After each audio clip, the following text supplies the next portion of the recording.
I know SEO really well. I don't need to hire some massive agency. Notice I didn't say I do SEO. I said we do SEO. You're not going to be able to grow.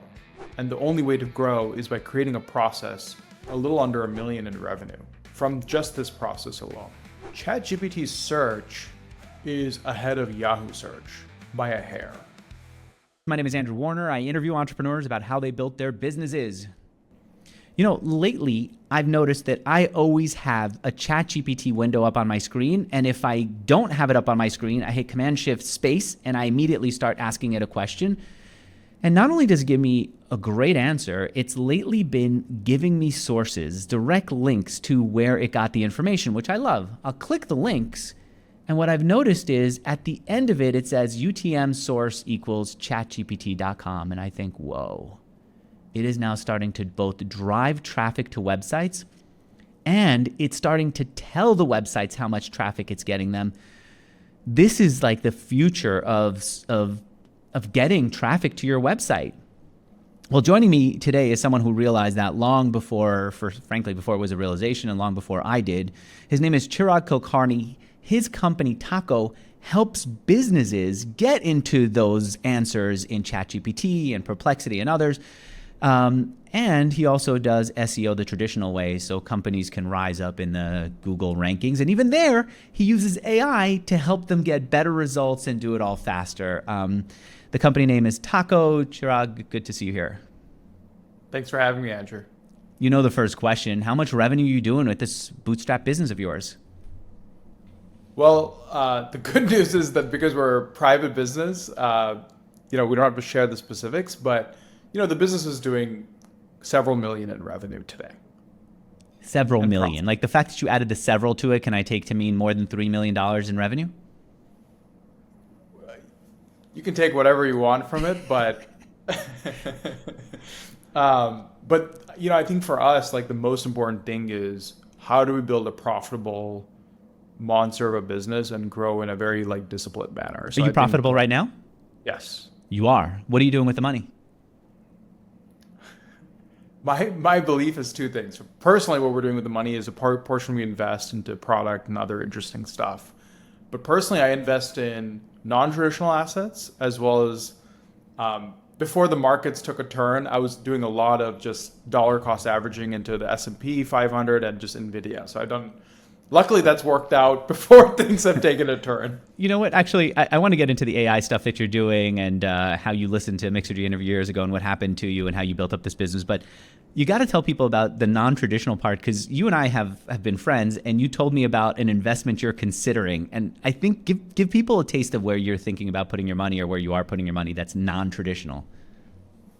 Yeah, I think look, with AI, I mean, nobody knows what's going to happen, right? With any business that we have today. And so, one thing I know for sure is non-traditional things, right? For example, we bought a condo last year, right?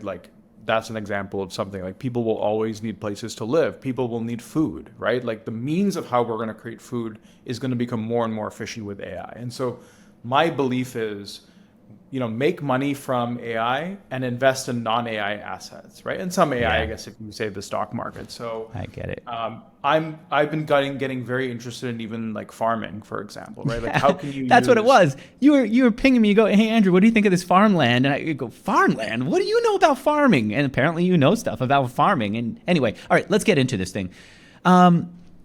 Give me an example of what you're doing with AI. What is it that you're doing that makes it easier for you to build your business? Sure. So one of the realizations that I think I had was, and I think everyone today is having, is that AI is helping us become more and more effective as business owners as well as individuals, right? I saw a really interesting video by Satya Nadella, which said that just like we go to a job and we have skill sets, right? So we have Excel as a skill set, whatnot. People are going to bring agents as a skill set, right? And so if I think about a world where you have hundreds of people working for you and those are hundreds of agents, how can we basically take off a lot of the root work that needs to be done? So for example, when we started Taco, we had writers, right? And today we have agents that we custom build for each company that we're partnering with or that are clients of ours. And we've actually upgraded those writers to editors, right? And so The You mean difference your is old that writers are now editors? You have zero writers on staff. An AI agent is writing the first draft, and an editor, human being, is fixing it up. How much work is that editor doing? Are they really editing, or are they doing basically 40% of the writing?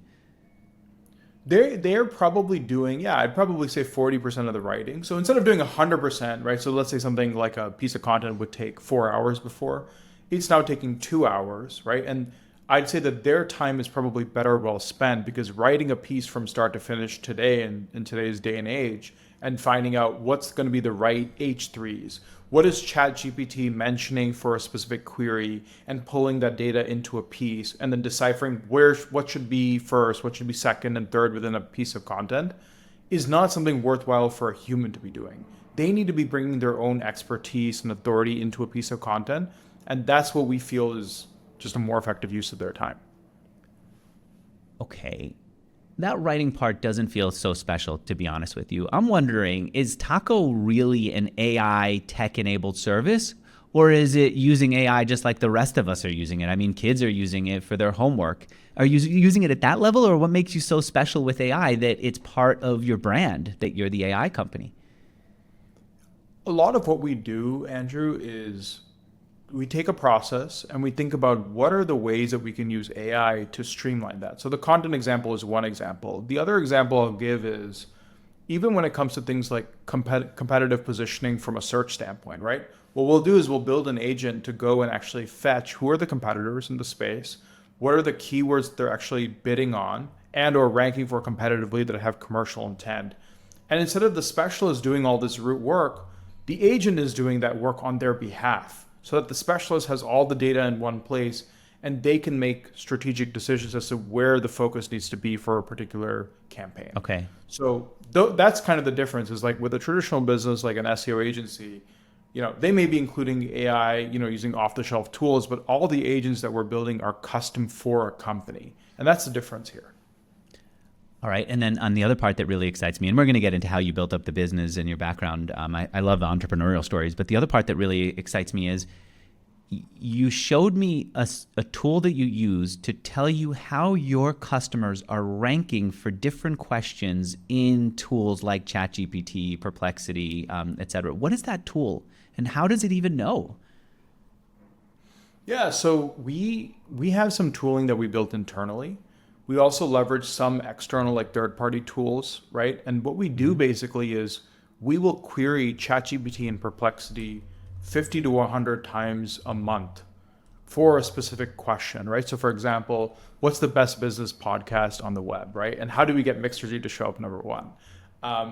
Those are the questions that we'll query, and to determine who is actually currently showing and what are the references that we're pulling from. So we'll pull all that data so that it's accurate into a dashboard, so that we can see who's number one, who's number two, who's number three. And then that helps us understand what are the actions we need to be taking to optimize this so that Mixergy shows up number one if it's not today. And then what are the things that you can, what's the name of the tool that you're using? So we use several. We use, one is called Profound. The other one is a tool called Scrunch. The other one we just internally call it as Guac. But we'll use these different tools to give us insights into where rankings currently lie, or where what it's actually shifted from is from rankings to visibility. Actually, is what this looks like. And what's working to get these AI chat experiences to rank a site higher? There's a few levers that I think we are noticing, and there's some kind of hackier things that I can talk about that we've tested, and some have worked, some haven't. The first thing that I think is important is to understand what is the correct content structure that LLMs like to pick up on, right? And so if you notice the content structure for Google, it tends to be very heavily indexed on keywords, right? For content on LLMs, it's much more around questions and driving the right intent around what the question is being asked in that piece of content. So that's the first thing that's really important. The second thing that's really important is inclusion and citations. So like you said in the beginning, when somebody asks a question like, what is the best business podcast, right? ChatGPT is basically crawling, or any LLM, right? ChatGPT is an example of that, is crawling the open web, synthesizing this information, and then reasoning it on their end. And so when you have inclusion in places like certain high authority sites, right? Or organic social, like, for example, with Grok, they tend to cite Twitter, right? Naturally. For Perplexity, they tend to cite YouTube. For ChatGPT, they tend to cite Reddit. We need to basically figure out for specific queries, where are the right citations being pulled from? And then how do we get inclusion in those relevant citations? I see. Okay. I noticed that for my search right now that I happen to have on my screen, I'm going to interview the founder of Matt Mullenweg in a little bit. And I asked a couple of questions about what's going on with them with a lawsuit. And it's a lot of tech blogs, and then it's Wikipedia and Reddit. And so if it's tech blogs, do you have anything that you would do to go and be in there? Yeah, one thing that we've been doing, which has been fascinating, is this idea around creating kind of content on those blogs, but also, some cases it's been picked up, some cases it hasn't, is many of these large tech blogs have affiliate type content. And so what you can do is you can go to them and say, hey, like I want to pay you guys X amount of money and I want inclusion in this specific piece of content. And when you see inclusion happen, you tend to notice visibility on AI traffic. And Andrew, one of the interesting things that we're anecdotally seeing is even though you're getting less traffic from AI search, your conversion rate is much higher. And what I mean by that is a lot of times you'll get traffic from Google, and the traffic from Google may not have the same quality as AI. And what's the fascinating part is because when we're using agents, for example, to do work on our behalf to actually determine where is the right, for example, product for us to purchase. Say I'm trying to find a GLP-1 product. You'd go tell deep research, hey, here are the two products. Go figure out like which is the best product for me based on these health parameters. The chances of you converting to buying is much higher because now the heavy lifting is being done by deep research instead of us. So I definitely see that. You know what? I hosted a dinner here for 30 people, 30 speakers from a conference. And so I had a company come out and cater it. Actually, not cater it. They just set up the tables, and then I hired a catering company. The company that set up the tables, on their way out of our property, just smashed into the gate. Now I don't know how to buy another gate. So I go to ChatGPT. I say, I need a gate that is 11 feet wide, that is made out of steel, that does this. It gave me 3 companies. I looked at the first one. It was perfect. I talked to them yesterday. They could ship a gate. It's freaking-tastic. And you're right. Where ordinarily I might do a lot of back and forth research, here, because I gave it so much information, I was able to get a result that is much more customized to me. All right. I'm curious about you as an entrepreneur, largely because you had listened to one of my interviews years ago and you reached out to the guest. Who's the guest? yeah, so it's probably helpful, Andrew, if I share a little bit about why did I even listen to that podcast. Yeah. When I was younger, I was just really fascinated by, you don't have to go door to door to sell Cutco knives. You can basically create a website and people will just come to you on their own. And that to me was really fascinating. And so I started to kind of dive into this world of affiliate marketing. How can you basically not even own the product, but still get paid for getting sales? And that led me to this whole world of search engine optimization. And I just started to go online and I found this guy named Neil Patel. And I was like, man, this guy's making hundreds of thousands a month from SEO. And I remember he had QuickSprout and he was like writing about like his black card and all this stuff. And and that's where I was like, okay, I got to learn. And one of the things that I do is when I find someone, I need to learn every single thing possible about them. And so I think you guys did 2 or 3 interviews on Mixergy. He had a course on Mixergy. So I listened to all that. So I'm like, all right, I got to get in front of this guy. And so I'm like, well, I don't know him. And so I emailed him a ton of times.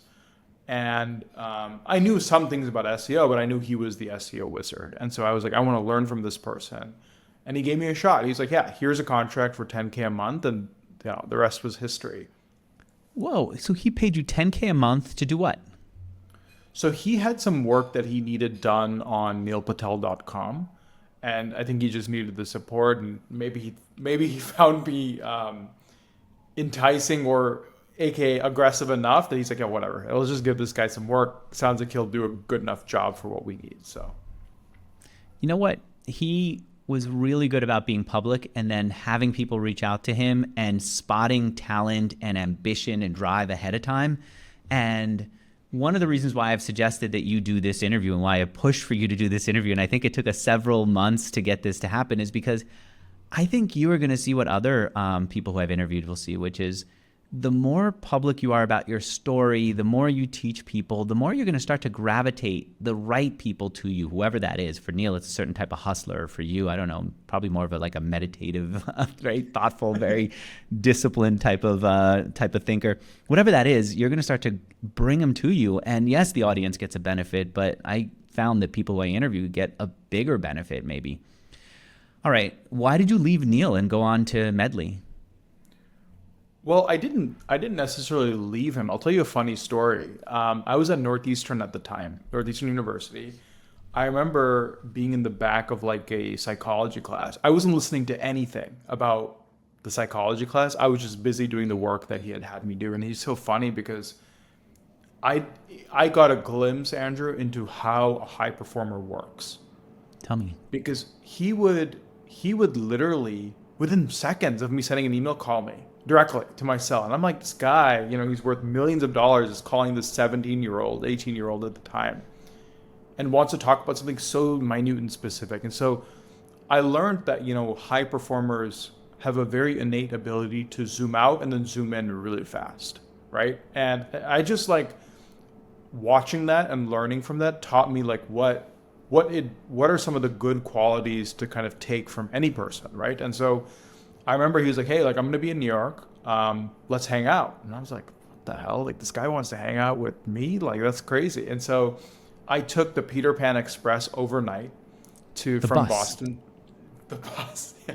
I love the bus, by the way. I still love the bus. I'm with you on that. There's some buses that are really high end and wonderful, but okay. But by the way, this is not that. So, Oh, really? Okay. and so I took the Peter Pan Express. I got to the Baccarat Hotel. I won't forget it. And I remember he was writing a book at the time called Hustle. And he's like, hey, I have a company that I'm going to introduce you to. And I was thinking, all right, what, like this is probably going to be some random company. And he did the introduction and it was Expedia.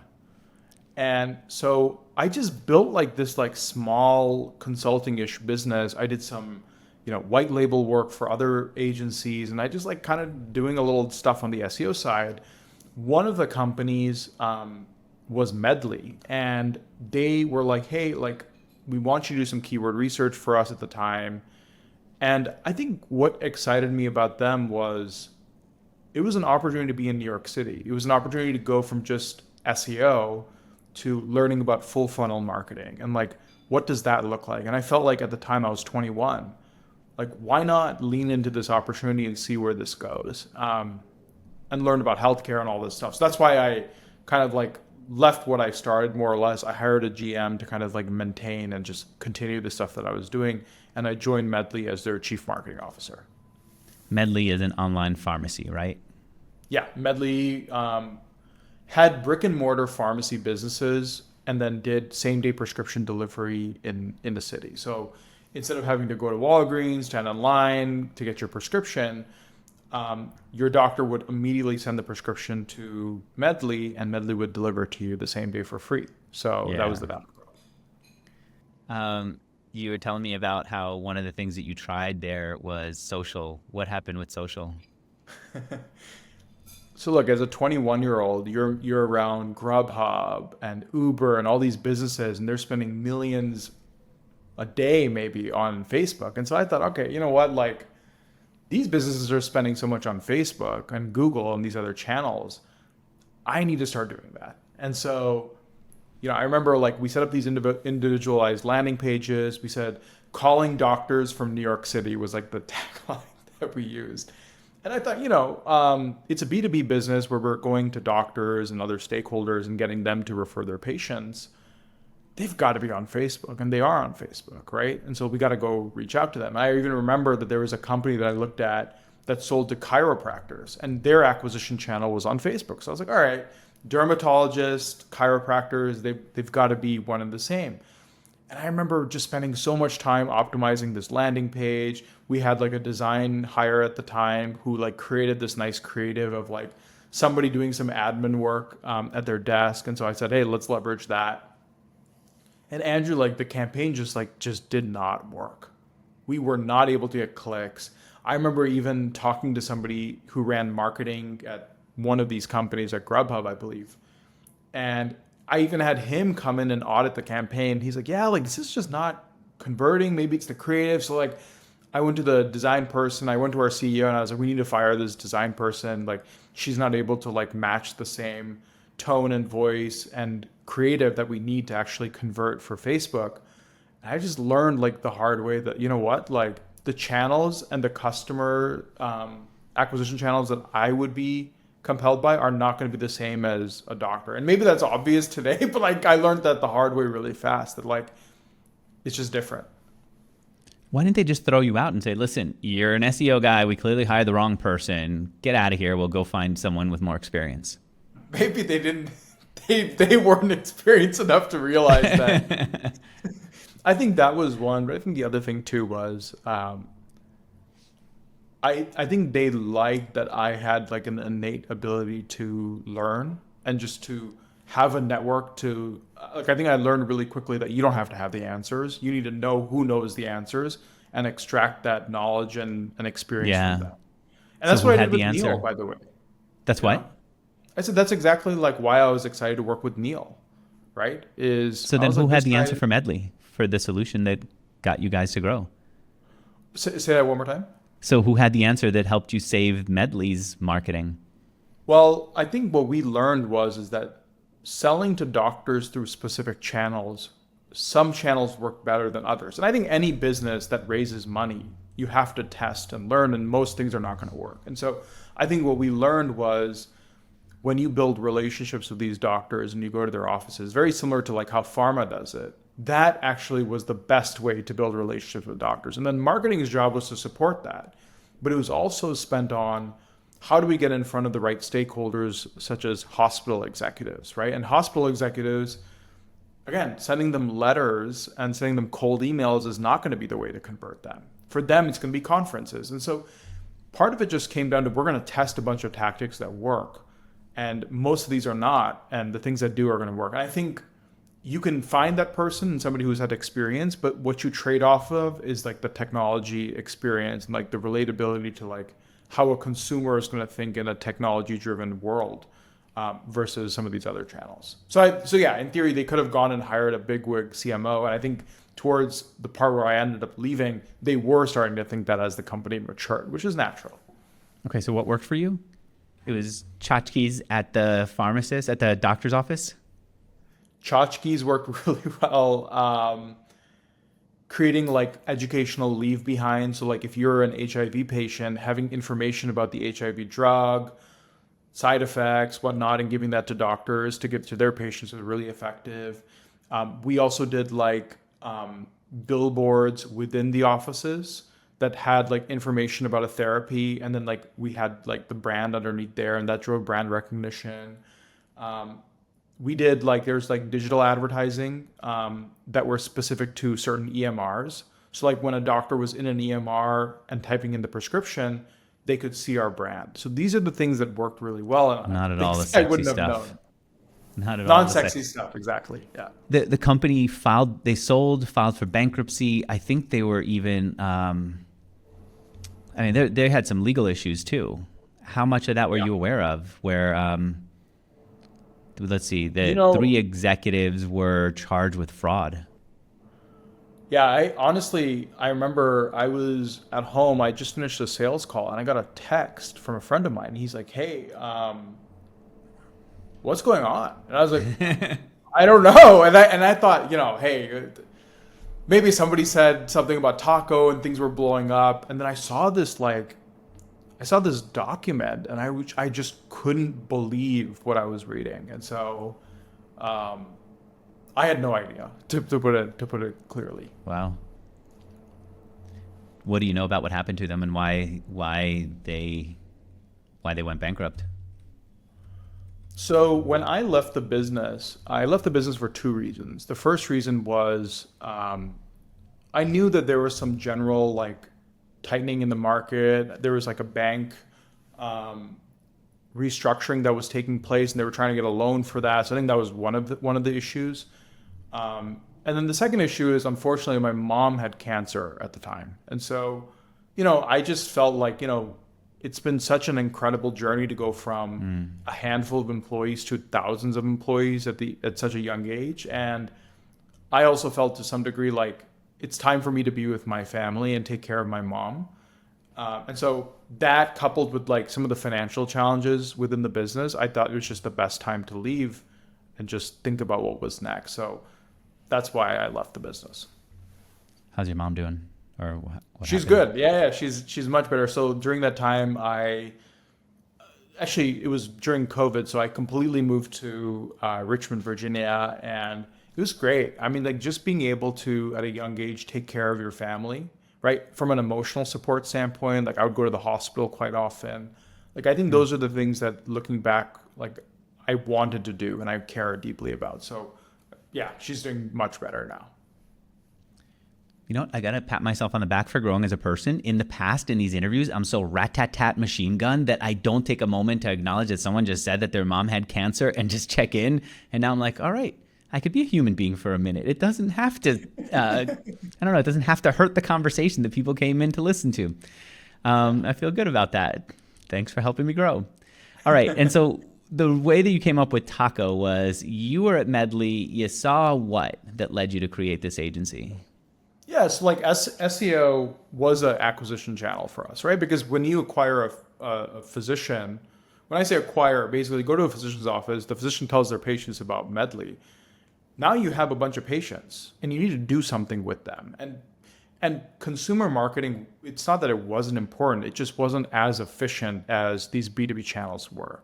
And so we were doing SEO. And what I found was like we were hiring freelancers, we were hiring contractors. I thought, hey, I know SEO really well. I don't need to hire some massive agency. But like as a CMO, you're doing a bunch of things, like you start to end up hiring other folks. And yeah, one or two of the agencies that we hired, I just realized that they don't really have this like revenue first mindset when it came to search, right? It's one thing to drive traffic, it's another thing to drive revenue. And I think that was one thing that was really critical. The second thing is that they were not really search experts. They were really good at a bunch of different things. They knew paid ads, they knew SEO, they knew affiliate marketing, they knew out of home. But being really skilled in one thing, I felt was a differentiator. And then the third thing, of course, now hindsight, is search is going to change. People aren't going to go to Google.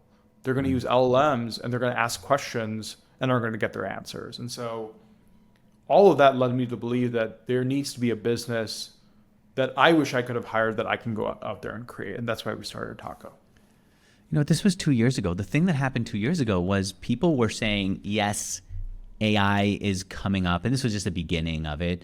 But the feeling was that no one would need a link to a website because the answer would just come into chat. Why didn't you believe that at the time? What was it that made you realize this is going to be a source for traffic? I didn't honestly know, is the honest answer, right? I believed that search was going to change, but I knew that the one innate thing that humans will always do is look for things. And now even non-humans, even agents, right, on our behalf will always look for something. And so I knew that search was going to change. I didn't know how it would change, but what I did do, Andrew, is I just said, let me just jump into the water and go with the current. And as I'm starting to go with the current, I'll feel where makes the most sense for us to move to as the market moves. And I think Okay. when I left Medley and I was doing some fractional CMO work, I I was like, I'm like the CMO. Like I grew a $100+ million a year business, right? Like I'm not gonna freaking do SEO. Like SEO is for chumps, right? Before, but I think what I ultimately came back to is like that's what I know really well, and having that pattern matching experience is like really helpful, right? When it comes to stuff like this, especially during changes. You know, I go back and forth on agencies. There are times in these interviews over the years where I felt like agencies are just not worth even interviewing because it's very much like an individual who has a support staff, not a company that runs on its own, regardless of any of the individuals being there or not. And then again, I say, well, actually, agencies are the ultimate bootstrap companies. And yes, there are agencies that bootstrapped and did well and went into the tens of millions, even the hundreds of millions. And then there are many who then shifted into becoming software companies or something else because they saw the opportunity. But the one thing that's always been consistent for me is the understanding that it's easy to bootstrap. You don't need to have much because you're doing the service. What you do need is customers. And how did you get your first customers then? So we got our first customers through two ways. Number one, through the Medley journey, I had the opportunity to meet a lot of like really sharp investors. And so that was like a big way for us to meet just companies and just saying, hey, like I'm a free agent, I'm doing some fractional work. And that kind of like developed into, oh, like maybe you can help this company with SEO. So that's one. The second way is just, there are other agencies out there that don't do SEO, but have customers. And so what I did is I went to those businesses and I said, hey, like we do SEO. Notice I didn't say I do SEO. I said we do Yeah. SEO. I'm thinking about taking on one or two more companies. Like we're very exclusive. Who do you have for us that could be a fit, right? And that's how we got our first few customers. And from the beginning, you weren't doing the work yourself. You would have other people do it to avoid the issue that a lot of agencies have. Yeah, from the beginning. I mean, honestly, this is the truth is that I know and I knew SEO quite well, but again, to get back into the nitty gritty, you kind of need somebody who has been up to date on what is specific today that didn't exist a year ago, and that's the nature of marketing. Like unlike software, where I can use AI to create a website, right, and that doesn't really make a big difference. With marketing, every month things change, right, and especially with the pace of AI, and so. I hired a contractor to support on the SEO side, and I was spending most of my time just channeling them in the right direction to make sure that we could get the right outcomes for the company. But yeah, it was like a lot of like building the plane as you're flying it, right, in the beginning, to make sure that it's gonna build, but it's also gonna go in the right direction. So yeah, that's how we did it. So it was you reaching out, who should I know? Who should I talk to? What helped you close sales when there's so many other people, including Neil Patel's company, that do SEO? At the time, the relationship is what helped me close, right? Because if you say, hey, Chirag, if pretend Andrew, you run a performance marketing agency, and you're like, hey, client, we already work with you, we already have a really good relationship with you. Meet Chirag. He does SEO. He used to work at this company. He grew this this business to a lot in revenue. He was a CMO, and now he wants to work with you. That is what ultimately got us the sale initially. You and I reconnected because you had seen Jesse Pujji, my partner in Bootstrap Giants, do a post on Mutual Intro. What got you to pay attention to Mutual Intro, and how do you use it as a way of getting customers? Andrew, what I was fascinated by is like through the Medley journey, I met a lot of incredible people. And if there's one thing I regret, I wish I didn't spend enough time building the relationship, right? When you're in a startup and you're an exec at a startup and you're growing, all your time is consumed in that. And so, Yeah. but one of the things I found fascinating, and even when I was doing consulting work before, I didn't have a real way for acquiring customers. There was no process for doing it. It was just, oh, like, Andrew, can you think about us when you're talking to X company next time? And that's not repeatable. That doesn't, and that's also honestly, why I didn't stick to the consulting thing. And I also felt like, okay, like Medley opportunity as CMO could be really exciting, and let me try to go in that direction. And so I wanted a repeatable process for me to actually grow and get customers. That didn't feel inauthentic to me. And I tried like cold emailing, and like, it's hit or miss. You're getting on these calls, they don't know who you are. And I don't know, I didn't know what other channels worked. And so when I saw this guy that I admired deeply Funny story about Jesse too is like I actually wanted to work with Jesse when I was at Northeastern. I didn't cold email him, but I remember there's like a photo of him that maybe he still has, which is like him looking to a side. It's a black and white photo. I remember reading an article about him and Okay. just being like, well, like this, they're doing something in performance marketing. I don't know what they were doing at the time, but I wanted to learn this because SEO is what I knew, but I wanted to learn performance. Mm. So anyways, long story short, I saw that post and I was like, let me learn more, and that's how we got connected.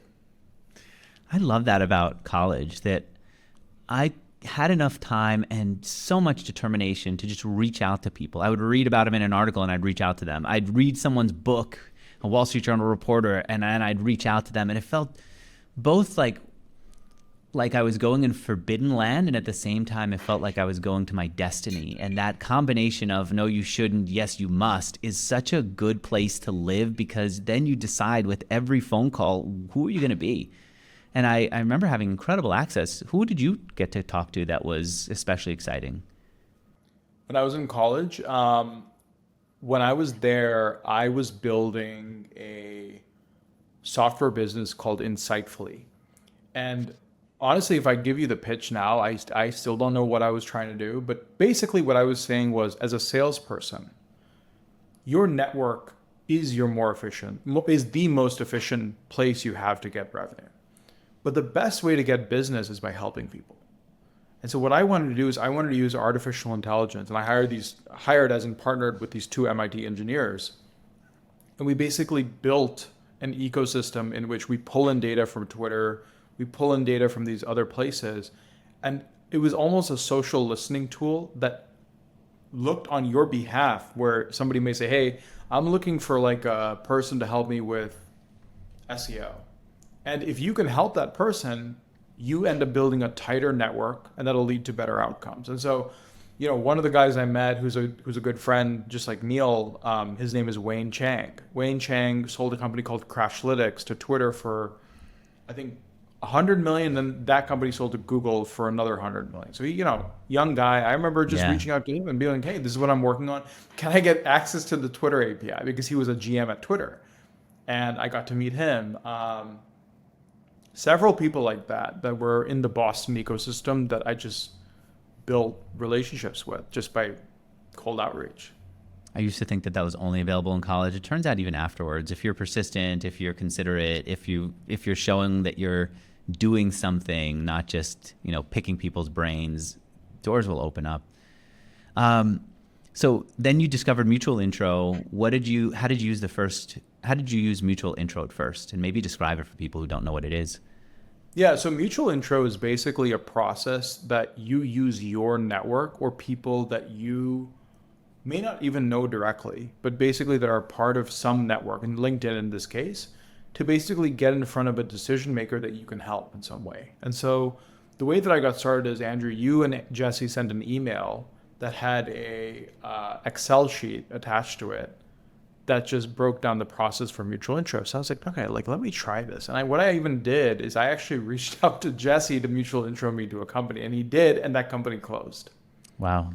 Interesting. Okay.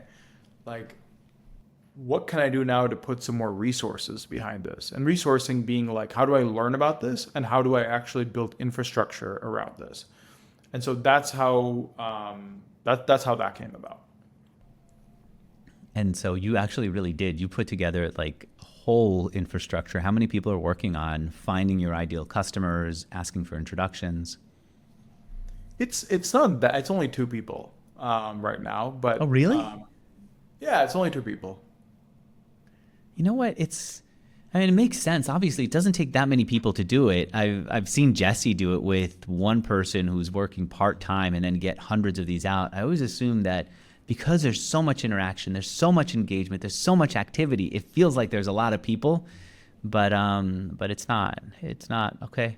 That's Yeah, interesting. it's yeah, only two people, and you know, one person is spending their time like figuring out who the right people are, creating the list, things like that. The other person is more or less managing some interactions on LinkedIn, the conversation, and they kind of work with each other, but then the other person is also doing other stuff. So like maybe if you combine both of their time, it's one person actually. But yeah, two whole people.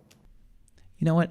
I asked ChatGPT to analyze me based on everything that it knows. And one of the things that it said, actually, it wasn't one of, it was the only thing that came back. I thought I was going to get all this deep analysis about every aspect of my life. No, it all comes down to Andrew likes systems for everything. And I wonder if that's a you too, if you have an aspect of your personality that is so systemized that you could get these people who are going to work together to find your potential customers, to reach out, to follow up, to then do the work for SEO and everything. Do you think in systems to that degree?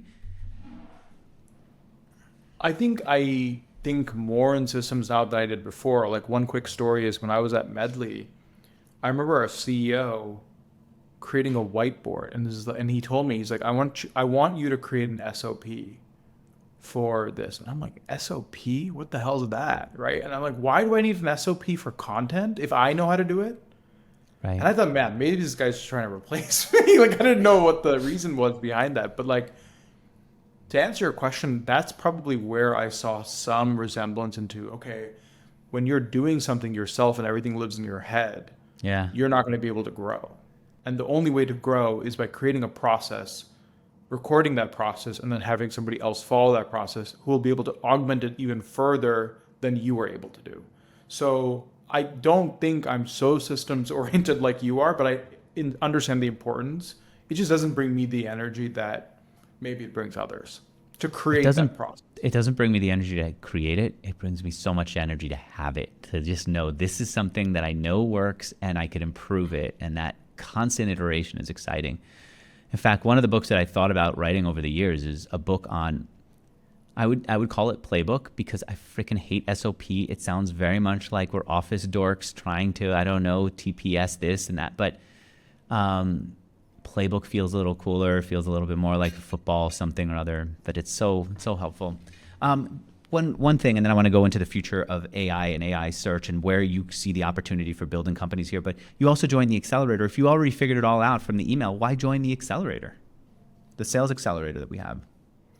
I joined the Sales Accelerator for two big reasons. Number one, you may know something, but by working a process and learning, you can always learn more. And frankly, it was a little bit of a math equation, Andrew. I was like, all right, if it costs, I don't remember what it cost, but if whatever it did cost, right? I was like, okay, our average customer pays us at least 10K a month. So if I can get one customer from this, I've already made back my money. And I'm not talking about revenue, I'm talking about profit, right? As a true bootstrapped entrepreneur would, right? And so I was like, okay, we have enough business for me to do this, right? It's not like I was at zero, so I had something. And I also felt like I tried at it myself. And I felt like, okay, I tried at it myself. I'm getting here. The accelerator can maybe take me to here, which will greatly change my business. Yeah. And which it did, right? Like we generated, I think to date, run rate, it's not exact because people may churn and stuff like that, but probably a little under $1 million in revenue from just this process alone. First of all, that's exciting. And second, now I love watching as you build this business up. Let's talk about where you see this opportunity going. Do you think that Google is going to be replaced with ChatGPT and then everything needs to be optimized for them? Do you think that Google is going to replace their main search with Gemini? What do you see as you're looking in the future? So here's what I see, right? Today, as of May 8th, ChatGPT's search is ahead of Yahoo search by a hair. Oh, you mean in usage? No, not in usage, in searches. Meaning more people are searching on ChatGPT than Yahoo. Exactly. So usage is different, right? Usage is, hey, here's an email, rewrite it so that it sounds more professional. Got it. That's usage. Searches is, I'm looking for the best software for my e-commerce business to manage fulfillment, right? Google is 300 plus times larger from a searches standpoint compared to ChatGPT. Now, what I believe is that Google kind of has that innovator's dilemma issue right now because they built this massive online, giant, quote unquote, right? Who I believe that they're going to continue dominance. I think what's going to happen is search is going to fragment. And by the way, the users who use ChatGPT also use Google. It's not like we're not using one or the other. I just think people prefer the modality. And again, specific users prefer a certain modality over others. Like we have a company, they sell hearing aids. For them, Google is like a really attractive channel for them to continue to dive deep into. Even if you look at Meta, do you go on Facebook anymore? No. I don't go on Facebook anymore, but it's still the number one acquisition channel for most e-commerce businesses. Wow.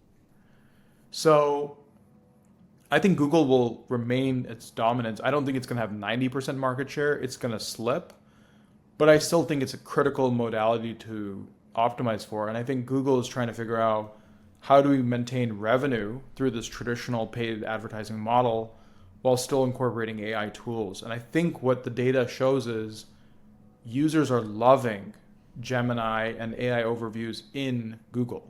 And so my hunch is that they're going to go where the data and the dollars are, and that means they're going to integrate more and more. I just think the way we use Google is going to slowly change. It's not going to be an overnight change because that's going to cost them their business. Couldn't they, though, give you paid search results in the answer? I mean, they've always said that if they did their job right, then the paid results would be better or at least as good as the top search results. They just happen to get paid for the best reference. So couldn't they do that? I think they could. Even Perplexity has started to test sponsored advertising within questions. I think the question, though, is that their usage base and their users are so broad and diverse that if they move towards a model that's totally conversational, like ChatGPT and Perplexity are, they have a massive risk of alienating a large percentage of their user base and impacting their revenue as a result. 50+% of their revenue comes from search. So they don't want to mess that up on $1 trillion a year business. Meaning, like, even if they could still make money from it, if they confuse enough people who come in expecting blue links and some text, and then they give them an answer that they have to read, that could be enough to disrupt their business and ruin it or ruin it for those people.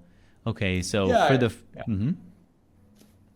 for the foreseeable future, you're saying I see both of them standing up. Maybe even Google doesn't lose any search usage, but more searches will be done on these AI tools.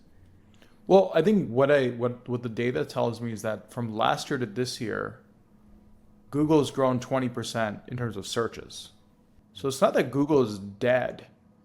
It's that specific users really like ChatGPT and Perplexity and other LLMs for search interface because it gives them what they need faster and more efficiently than Google is. Yeah. I think what's going to happen is, if you notice, Google has AI overviews where they'll summarize parts of the answer, right?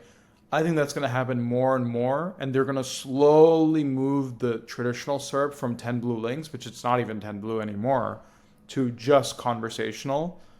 It's just going to take time for them to do so. But the good news, I think, for businesses is that gives them as much opportunity as humanly possible for more searches, and more searches means more opportunities to reach consumers and more revenue for the business. And so to me, if I'm a business, this is a land grab opportunity for you to get as much visibility as possible. Yeah. Because if you can get more visibility today, guess what? ChatGPT, Perplexity are only increasing in volume. And so if I can solidify my position as the number one business podcast today, well, it's going to be much better when the tide rises and searches are increasing drastically, and I'm seeing the benefits of that. One of the interesting things, like, we're kind of coming full circle here because we're talking about Neil Patel and his strength in SEO and how much revenue he was generating and what kind of a business he built on it. When he was starting with SEO, it felt like this silly game and it wasn't worth pursuing. There was even an interview, you can find it online somewhere, of him and Jason Calacanis debating whether SEO was even a thing. And then Jason Calacanis eventually moved his whole business model to SEO, which is a credit to his his ability to be persuaded once he gets the facts. But Neil got in there early when it was silly, small, and not worth other people's time, and just kept building and building. And I feel like the same thing is happening now with AI search results.